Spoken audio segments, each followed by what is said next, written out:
Stimpson, and on behalf of the Neighborhoods Committee, I welcome you to this program this evening.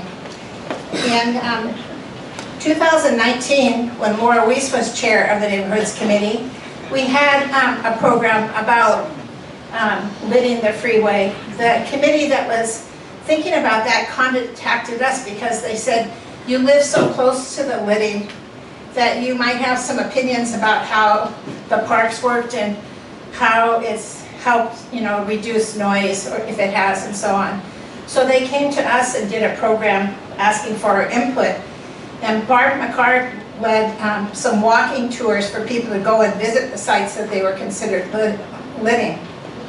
What happened this time is that our guest speaker, Scott Bonjukian, was someplace where somebody from Bryce House was there, and he said, here's a pile of materials, give them to the person that would do a program for Horizon. And I was the recipient of those people. So we did the dance of trying to find the time when Anderson Hall was available, and he was available, and it came together pretty quickly, and I appreciate it.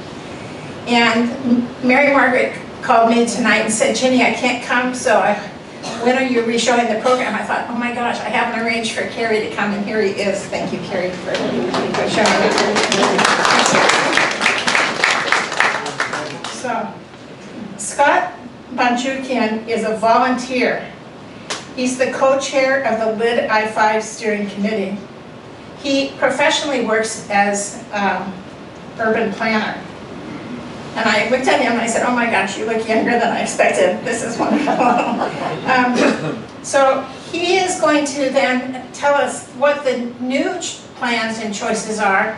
It's not all decided by any means. And he's going to tell us some opportunities for other programs that they're offering that we might want to attend. So thank you so much for coming on this warm summer day to be with us.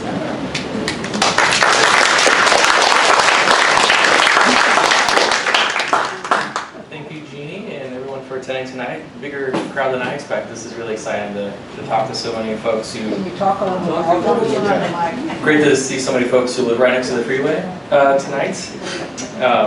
So again, thank you, Gini, and the community here for hosting me. I wanted to give everyone an update on the project and have an opportunity to ask questions. But before I leave tonight, if you want to fill out our subscription for our mailing list and fill out a survey we have, I'll stick around for a few minutes after the presentation for that and to answer questions.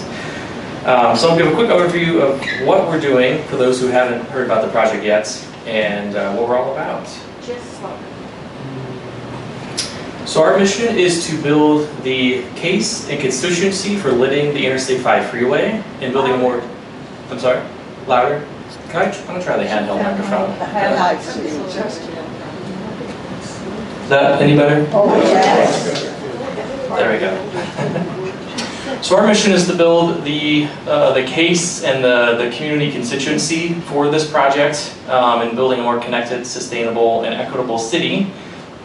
We are made up of a steering committee of about 10 volunteers. I actually need to update that list. There's a few more of us now. And we're sponsored fiscally by the Seattle Parks Foundation. Since their mission aligns a lot with ours, they provide accounting services and whatnot for us. And we're constantly building a coalition of other like-minded organizations representing downtown, First Hill, parks and transportation and housing and things like that. In fact, someday we would love to add Horizon House to our logo salad, if that's of interest. And what we've been doing over the past 8 years or so since we've been organizing is really acting as community facilitators. So we, as a nonprofit group, we don't have control over the project, but we can advocate for it. And we've done that through having workshops and design charrettes throughout the city to ask people what they want on top of the I-5 freeway, if there was new land over that. We've done interviews with the media.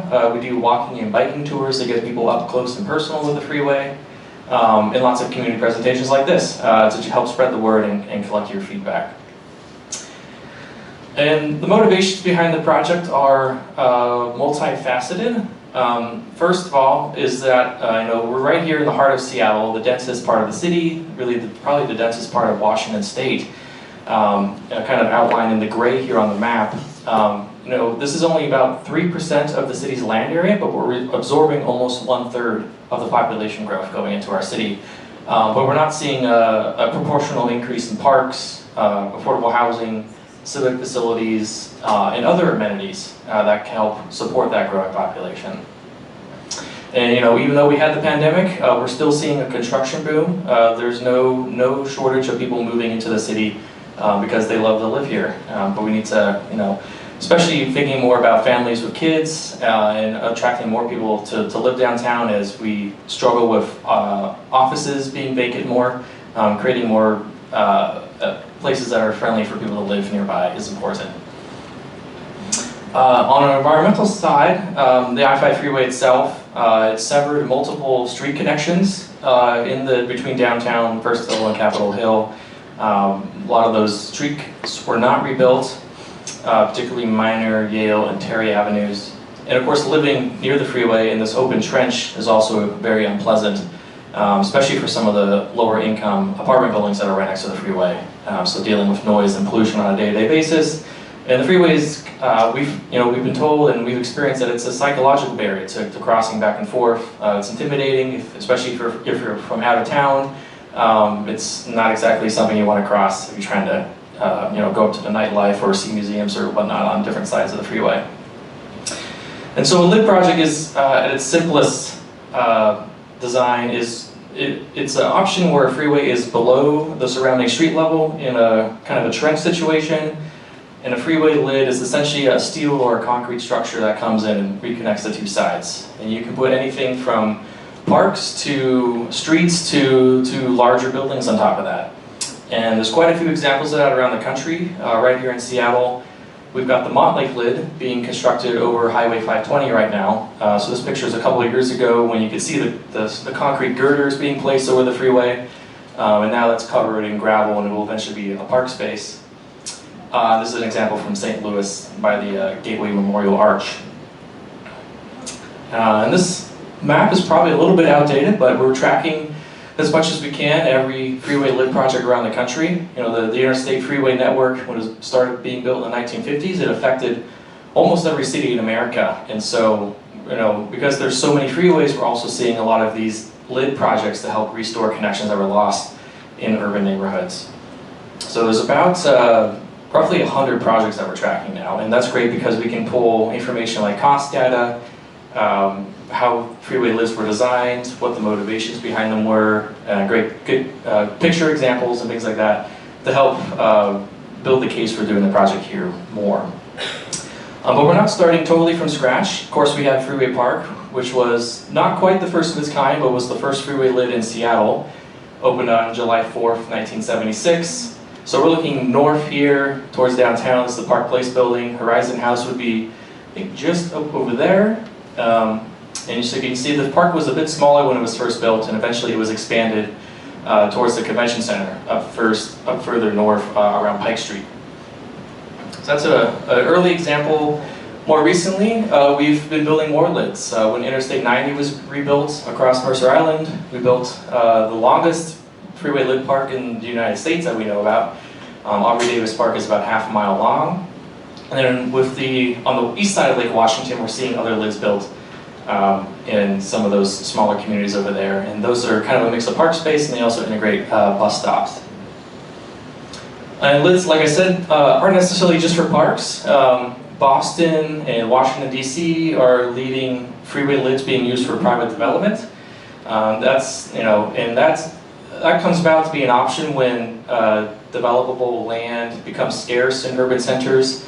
Land becomes at a premium when you get built out, so developers are finding it cost effective and attractive to actually use airspace to build their buildings. In this case, I think this is a combination of a research lab, and there will be an apartment building at the Fenway Center here in Boston.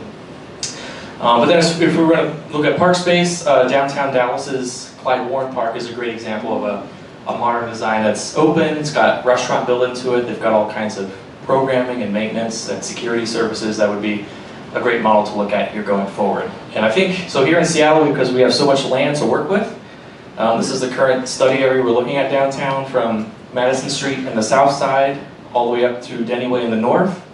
So for reference, Horizon House is here. So right here in the middle. So that's about 17 acres of new land here that could be built, or the equivalent of about 7 city blocks, which is pretty large. So there's a lot we could do with that. It doesn't have to be all parks, doesn't have to be all housing, doesn't have to be all office buildings. It could be a mix because there's so much room to work with. And to try to envision that, in 2018 we got a bunch of architects together to come up with some more realistic designs to try to see what's actually possible. And we developed a number of these fun renderings to kind of show what living the freeway could look like. So there's just a couple examples. Here we are on the south end of downtown looking north, and then here we are on the north end of downtown looking south. So just some examples of a mix of park space and housing in those couple of cases. Again, these aren't official designs, but hopefully they're inspiring and get you to be interested in what possibilities are. And then to get even more digging into the details and find out what's possible, we were successful in getting the convention center expansion to fund a feasibility study that looked at engineering, economics, urban design, transportation, all the important factors that will really tell us, can we actually expand Freeway Park? Is it possible? Will WashDOT, the highway department, actually let us do it? And the answer is clearly yes, we can do this, and we should, because of the public benefits it could unlock for society, the environment, and our economy. So the study, it's quite long, it's great bedtime reading. If you want to look through it, we have it on our website.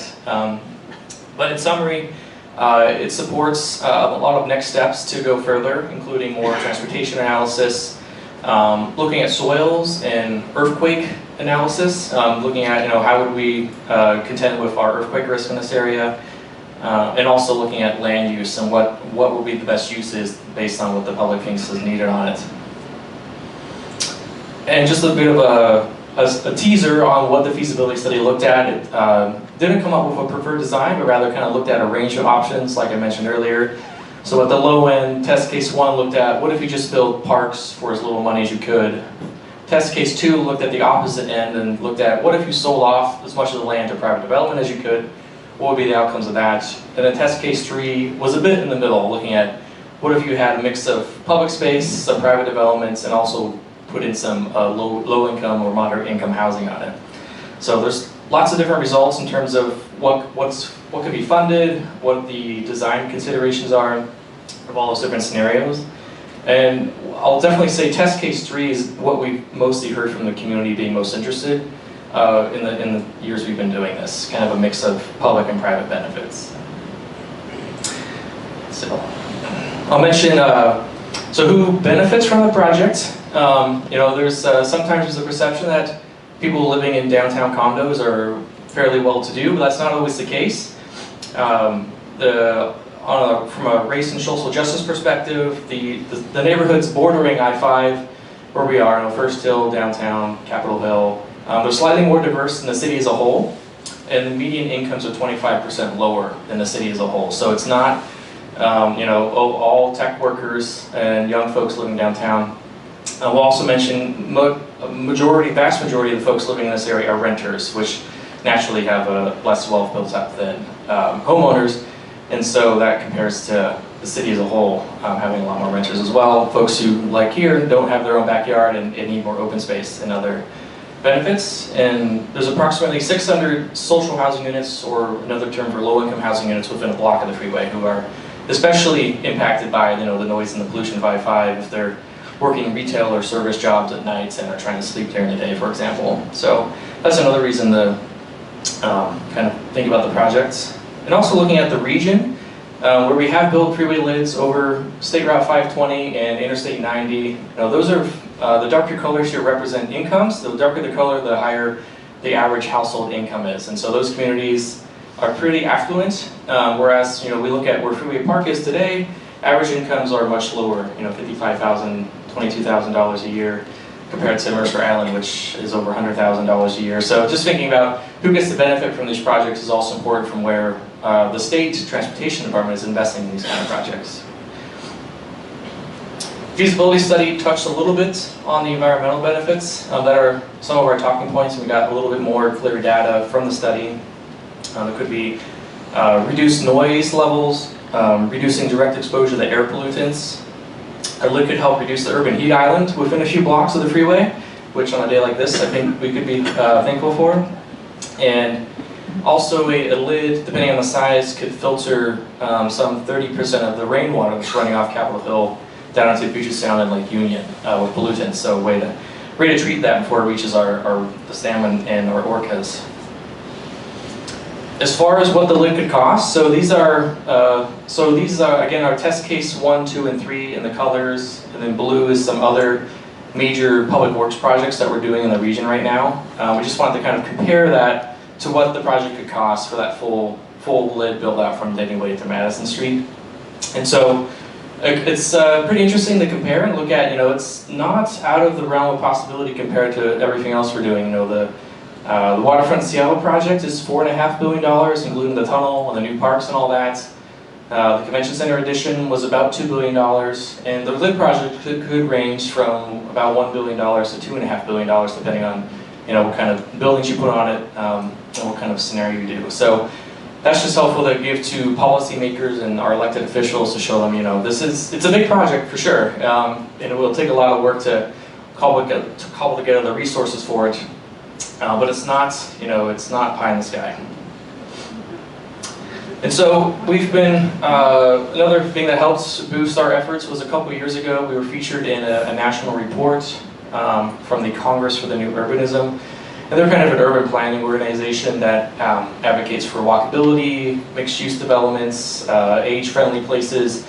And they have a report they do every 2 years called Freeways Without Futures that, for the most part, identifies segments or parts of freeways in various cities that are ripe for removal, entirely decommissioning them because there's not a lot of traffic on them or they are particularly harmful.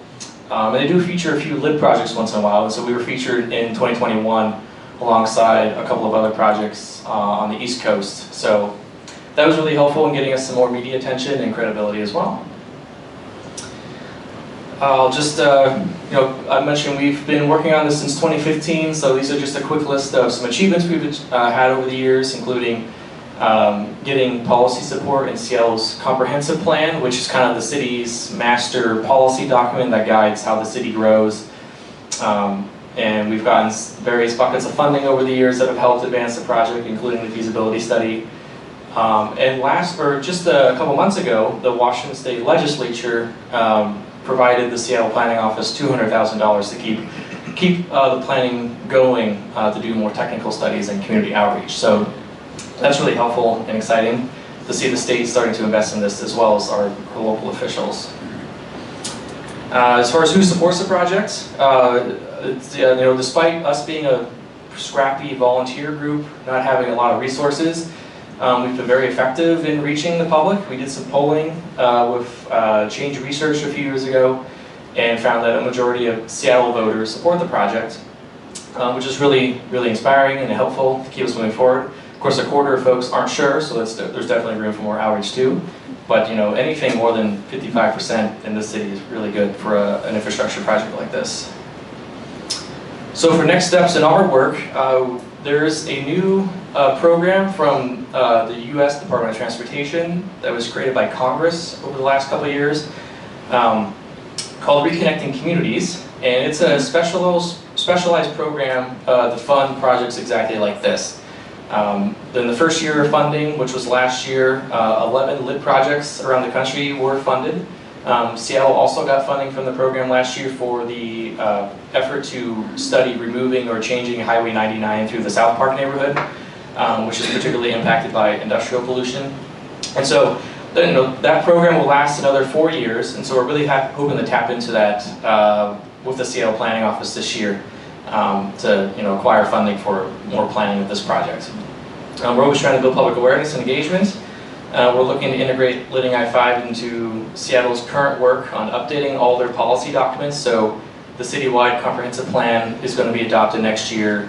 Downtown has its own neighborhood plan that's going to be updated in the next couple of years. So we have regional transportation plans as well. So we're really hoping to make sure that we keep this issue at the top of minds when all those documents are updated, because this project it takes a long time to do these big infrastructure projects, and the more we can get kind of institutionalized and embedded in those documents, the more long-term success we'll have, and the more likelihood of kind of funding being funneled into this.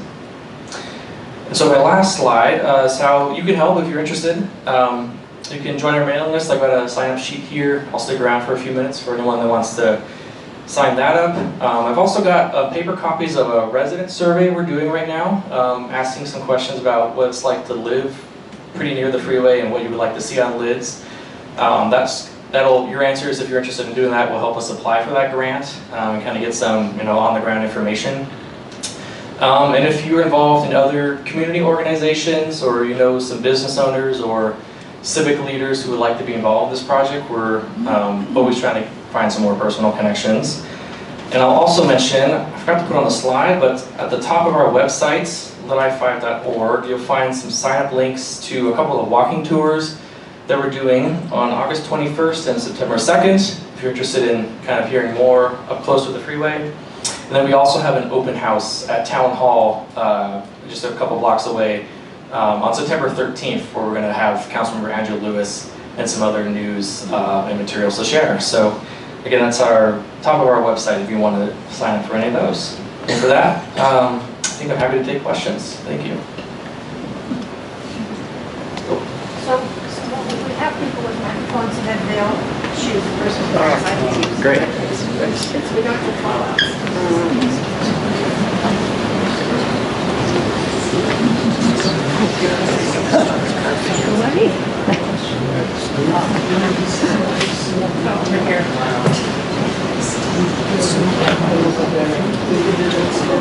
Sing on now?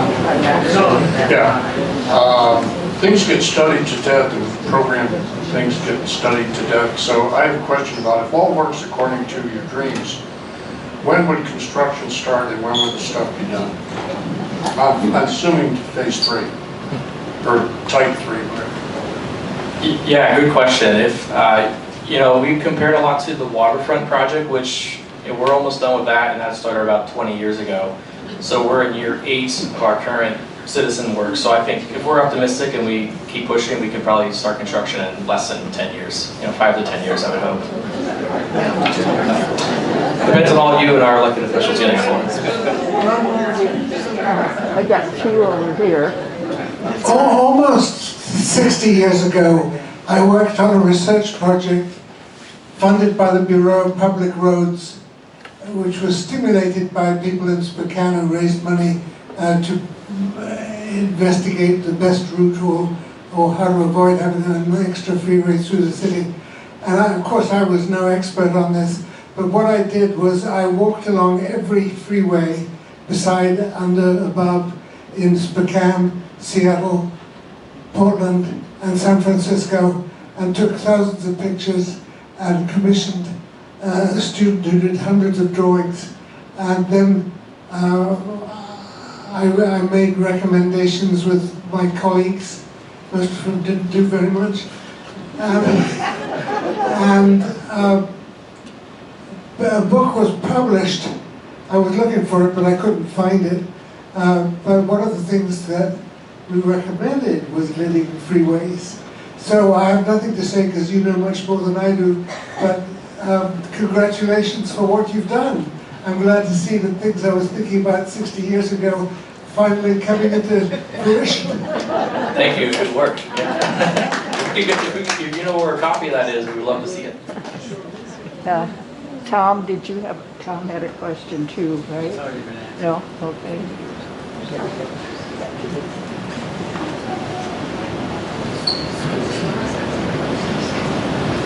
Do you expect federal funds to cover the full cost of this? Are you going to propose a lid tax in the future? That's a good question. Oh, by the way, lid, I mean local improvement district. Right, yeah. I don't know if there's a lid in the future, but other projects like this, more recent projects have been a pretty good mix of public and private funding from, on the public side, we've seen it both federal, state, and local. So I don't know if it would be 100% federal, but you know, it is a federal highway, so I would hope they could contribute a pretty good chunk. Well, the lid tax has been abused by the city council in the past. I'd hate to see it abused again. For the waterfront. Yes.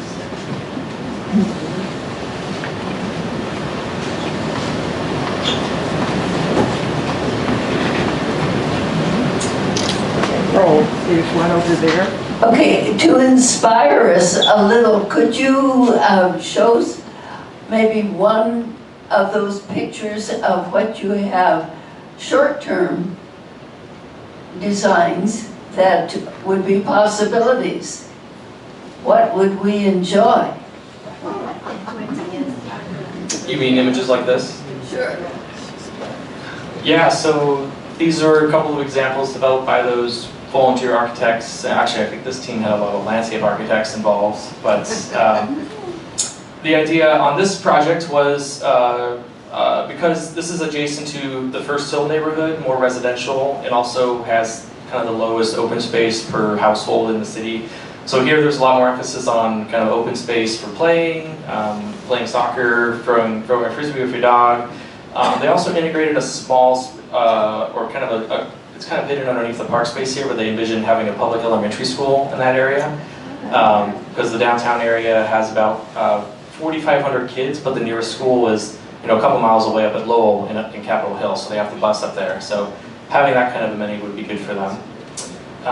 They envision also, can't quite see it here, but there's a pretty big hole in Freeway Park right now. So even though Freeway Park is a lid, it's still pretty noisy because it's got those big openings to the cars below. So they envision filling that in as well to make the park more useful and to make it more enjoyable. And then on the north end, this was a bit more of a mixed scheme where we have maybe some hotel or commercial developments, ground floor shops and services kind of along the streets.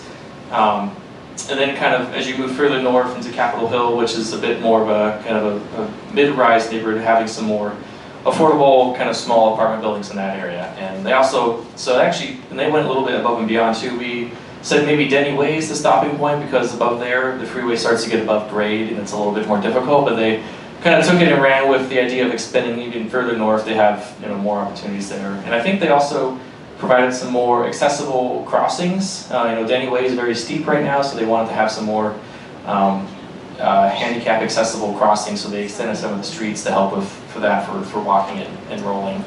So that's just kind of a snippet of some of the ideas out there. But yeah, there's a lot of opportunities. Do you have is there any group opposing these proposals you've just shown us? Good question.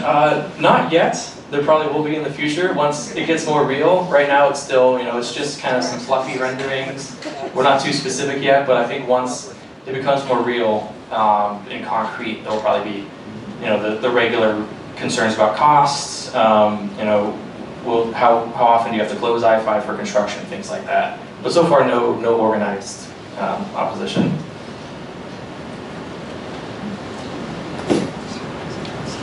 I asked you that question about when you're looking about shutting down I-5. So what are the kinds of choices that you have, or what do you look at in terms of the impact on the flow of traffic in Seattle by doing this project? Yeah, it's a good question. Another good reason we look at all these other projects around the country is we can look at how they actually build them. And a lot of times it's fairly straightforward. It's just placing basically big beams across the freeway. And a lot of times the work can happen on night times and weekends when there's less traffic. However, there is a possibility that, if we're going to lit at the same time, there are probably some underlying structural issues with the freeway itself. It was built before our modern earthquake codes, wasn't built to design the current traffic it has today. So there might be at the same time, if WashDOT wants to upgrade the freeway somehow, that might happen at the same time, which may have other bigger construction impacts. So, but it's hard to say at the moment. Do you have any plans about materials that you'll use? I understand that concrete is not a good candidate. Mm-hmm. As far as sustainability? Yeah. Yeah, well certainly the freeway itself took a lot of concretes and we'll probably have to use a little bit more for this project, but We do want to be conscious of Seattle's goal to be carbon neutral by 2050. So looking at where that concrete comes from, how it's produced, what the emissions are, I think could be part of that. Isn't there an alternative? I mean, you can do lids with steel construction as well, but it has probably somewhat similar industrial impacts. So Might be a moment for discovery. yes, or there's a lot of advancement in wood structures these days. So who knows? If you go with one of the options that calls for building buildings on top of a lid, you're creating a whole lot of real estate. How is the cost of that real estate to the builder or developer to be factored in? Yeah, so that's a good question. That was looked at by the feasibility study, and in that scenario where you try to maximize private investment, the city found that the lid actually could not quite pay for itself by doing that, just because it's more expensive to build on a structure than on firm dirt. But there could be some trade-offs where if we lease or sell one block to an office builder or a hotel, maybe that could help pay for some of the public benefits on another block, for example. So I think some of that's what we want to get funding for, is to kind of drill down into some of those trade-offs more deeply.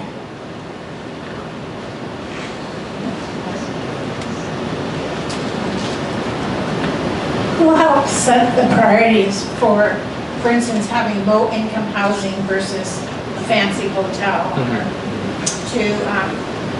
to protect neighborhoods? Which neighborhoods get protected from the noise and air pollution? Yeah, so we are focused as far as physical location. We're looking at this downtown area because that's where the freeway is kind of in that trench situation. So it's where it's easiest to live. So outside of that, you need some different solutions for the freeway noise. But as far as what goes on top, that's really, why we're here. It's really up to you all in the community. When the city makes this an official project, there will be a lot of planning and workshops and more surveys to really figure out what's most appropriate in each area. I think that'll be a really interesting conversation to have once it's more firmed up.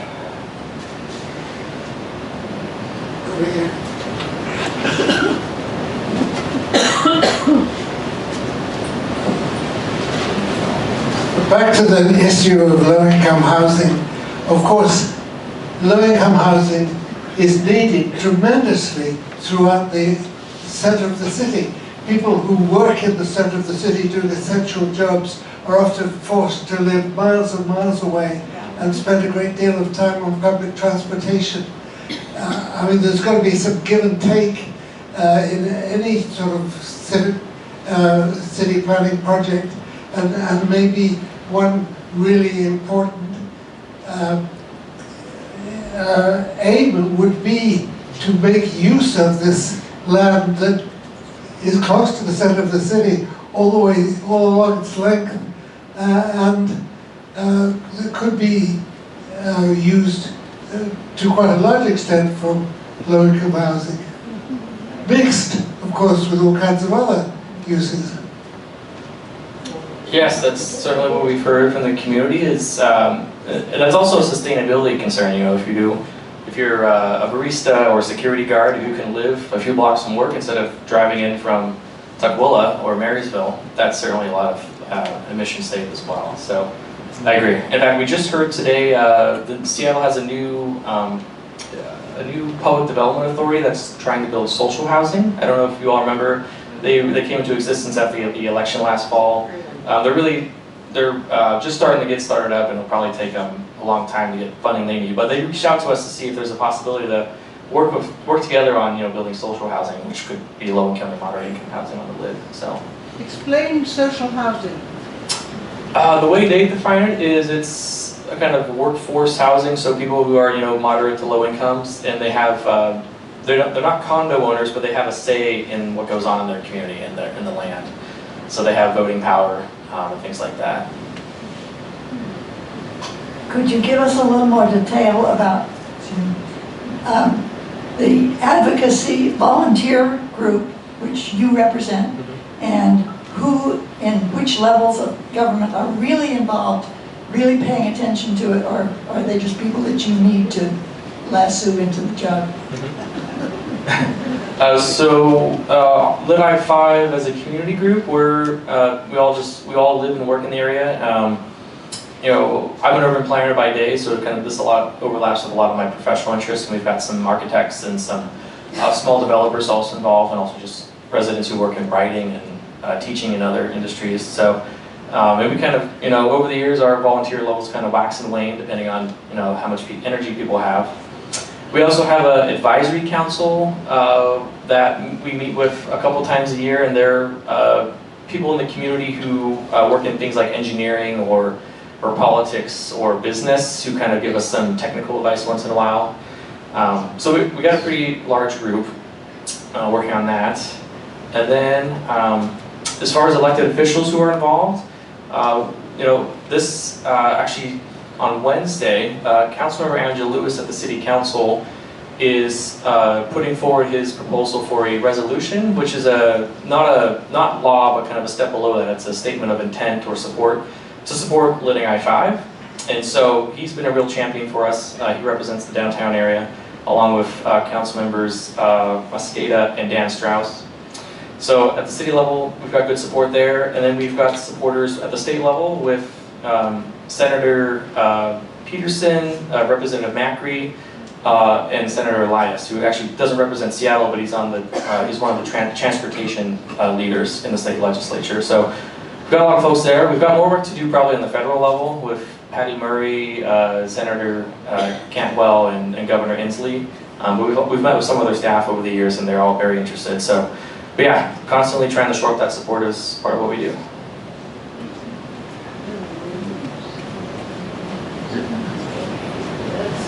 I'm a recent arrival at Horizon House, and I'm astounded at the amount of noise at night from speeding cars, and there seem to be people doing circuits, and there seems to be no attempt to stop it. Do you know anything, or does anybody know anything about the police attitude towards that? Is there any attempt to stop it? I would like the same answer, because I live near Alki Beach now, and all the hot rods and motorcycles are down there every weekend making lots of noise, so I don't know what the police are currently doing about that on the freeway, though.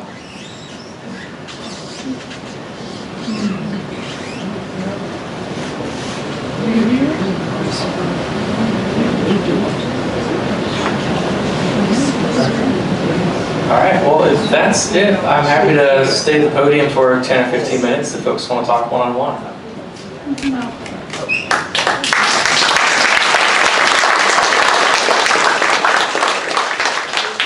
I want to share with you that Laura Weiss has organized 2 programs that are coming up that have to do with the comprehensive plan that you talked about. So we'll hear about what the guidelines are for that comprehensive plan and the elements of it in the first program. And in the second program, we'll hear something about how they're going to decide what this comprehensive plan for Seattle is. And also, we have a series of programs we're going to do about low-income housing to answer the question about what is happening right now, because there is some good news about what's happening. And so where is that, and what could you be noticing to see what's happening? So I think they relate somewhat to what you've talked about, but those programs are upcoming, and they feel very related to what we heard about tonight. So thank you for volunteering to do work like this. It's wonderful to know that citizens are putting their time in and working on these ideas. And I want to encourage you to come up and sign up so that you get the questionnaire, because I like the ideas that a lot of you have, and I want them to hear them. So I welcome you to come do that. Yes? Can you give us a little teaser about the good news? About what the good news is about housing? Is Peter here? No? Do you want to do it? Well, the good news is that from Peter and Marcia's perspective, and they're 2 people who have long time been involved in housing, there's a lot more that's been happening in terms of creating housing than you understand from reading the news. So they're going to talk about what some of the things that are happening, not only in terms of creating housing, but also providing services to people that are in that housing.